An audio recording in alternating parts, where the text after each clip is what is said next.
Anda masih bersama kami di Breaking News Metro TV. Masih kita mencermati dinamika di kediaman Prabowo Subianto, Presiden terpilih yang memanggil sejumlah nama sejak kemarin untuk membantu kinerja pemerintahannya 5 tahun ke depan ya. Kalau saya masih bersama dengan Bang Pangi Syarwi Caniago.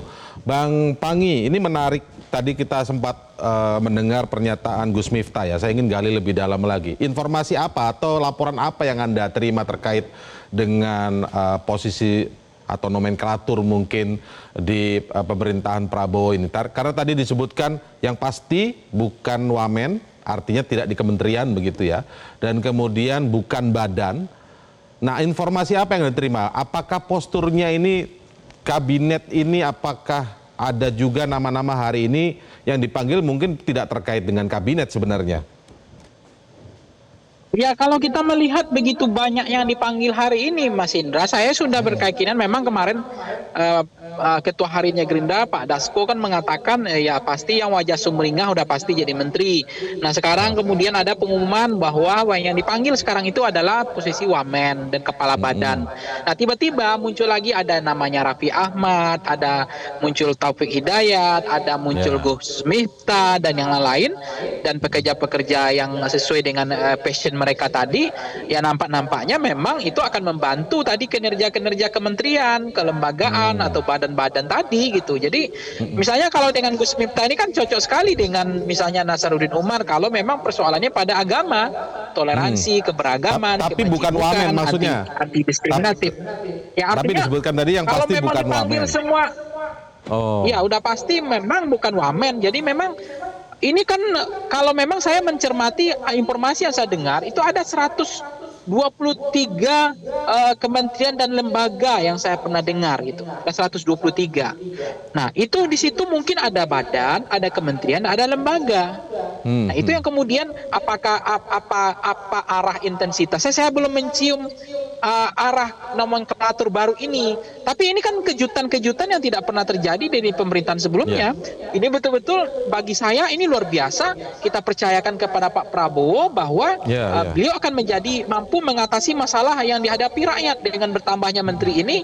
Tentu konsekuensi efisiensi keuangan yang pajak yang dibayar oleh rakyat ini harus punya implikasi secara langsung untuk mengurangi beban-beban yang dihadapi rakyat hari ini gitu.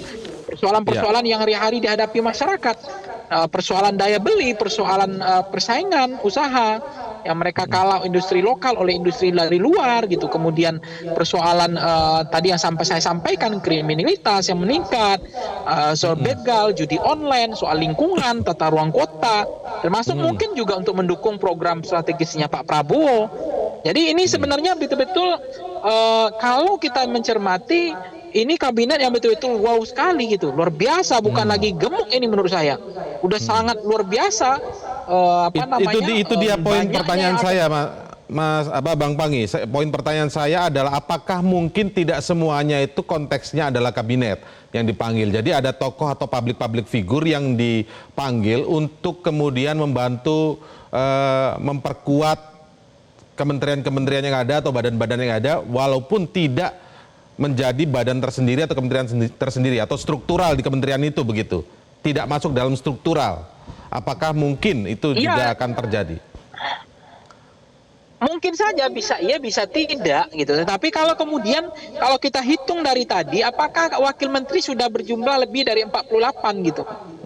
Kalau sudah lebih 48 ya nggak mungkin semua akan diakomodir. Makanya pasti akan ada lembaga atau di badan atau di bawah itu lagi gitu yang akan membantu tugas-tugas menteri dan tugas-tugas badan dan kelembagaan tadi. Jadi ini sangat menarik kita cermati ke depan. Akan ada kejutan-kejutan mungkin ya, nama-nama akan bertambah terus.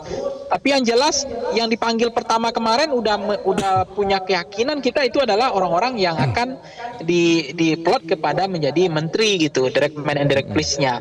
Jadi kabinetnya dianggap masih kabinet. Ini kan Pak Prabowo ingin mungkin memberikan pesan bahwa ini kabinetnya second kabinet. Oh, ini kabinetnya kabinet yang kita katakan profesional. Tapi ada juga publik sebagian mengatakan persepsi masyarakat ini kabinetnya kok seperti wajah-wajah lamanya lebih masih dominan 40% gitu. Bahwa ini seperti Pak Prabowo betul-betul ingin soft landing, ingin ada unsur DNA keberlanjutan.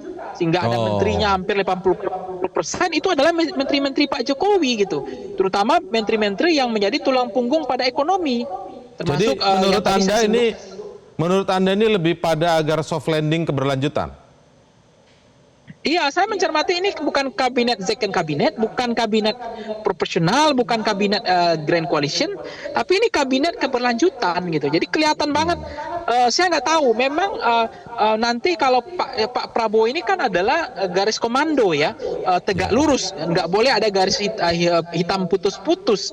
Artinya meskipun itu adalah endorse-nya Pak Jokowi, saya pikir Pak Prabowo juga akan melihat perjalanan ke depan, loyalitas itu Pak Prabowo kan nggak boleh loyalitas ganda, harus loyalitas tunggal gitu. Nah mungkin itu juga akan dievaluasi. Artinya endorse Pak, kalau memang betul itu banyak menterinya wajahnya menteri lama di eranya Pak Prabowo, apa bedanya dengan persoalan-persoalan yang kita ingin hadapi? Kemarin kan kampanye juga muncul, kampanye soal bagaimana rezim hutang, kampanye bagaimana soal ini, akhirnya kan kondisinya sekarang belum menjawab, tetap masih belum ada perubahan di situ bahwa ini adalah bentuk dari keberlanjutan Pak Jokowi gitu.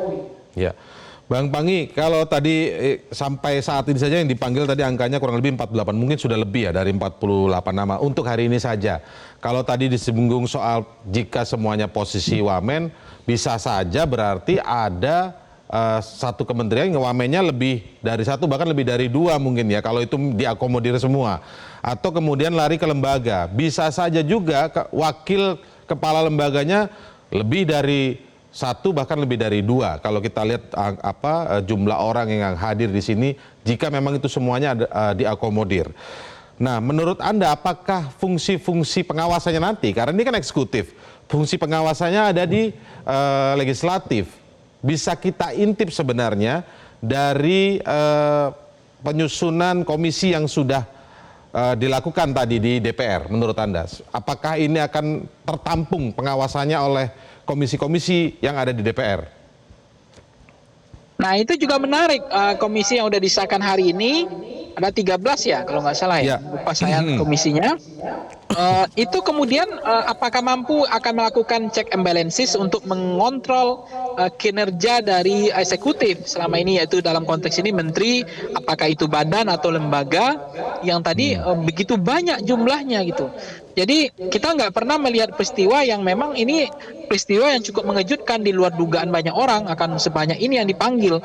Nah tadi Bang Mas Indra sudah mengatakan yang dipanggil itu bukan persoalan apakah dulu kalau yang dipanggil dalam hari pertama kita mengatakan ini dipanggil pasti jadi menteri.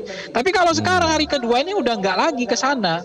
Udah beda lagi, saya lihat yang dipanggil ini tidak semua di pos-pos strategis menteri gitu. Nah, bagaimana mengontrol begitu banyaknya orang ini? Apakah nanti kepala badan itu ada dua wakil lagi, kemudian kepala lembaga dan seterusnya, termasuk adanya BUMN juga akan dibuat seperti holding ya, yang akan dibangun tidak hanya satu, sampai kan pemerintah mengecilkan 43, sekarang udah 30 ya BUMN itu kan, mau menjadikan intinya sih menjadi holding gitu. Jadi banyak hal dalam konteks ini kita percaya bahwa ini pasti yang terbaik. Tetapi kalau kemudian nanti di tengah jalan per 100 hari kinerja Pak Prabowo, begitu banyak orang, tentu akan banyak biaya akan dikeluarkan untuk bagaimana pejabat-pejabat ini, tentu banyak tidak mudah ya biayanya yang akan dikeluarkan gitu untuk melakukan bagaimana pelayanan mereka, mobil dinasnya, kementeriannya. Jadi ini harus betul-betul fasilitas-fasilitas, dan itu dibayar dari uang pajak yang kemudian kalau kita percaya nih bahwa akan punya korelasi linear terhadap membantu beban-beban yang dihadapi masyarakat hari-hari ini gitu. Tantangan yang dibilang Pak Prabowo, tantangan global, tantangan ekonomi, tantangan nasional, makanya memang beliau seperti koalisi bagi mereka, oposisi sebagai nir oposisi. Tapi di satu sisi saya salut juga sama Nasdem bahwa ternyata dalam politik bisa juga Nasdem kemudian menunjukkan kelasnya tidak transaksional, pragmatis. Karena selama jelajahi cara baru mendapatkan informasi. Download Metro TV Extend sekarang.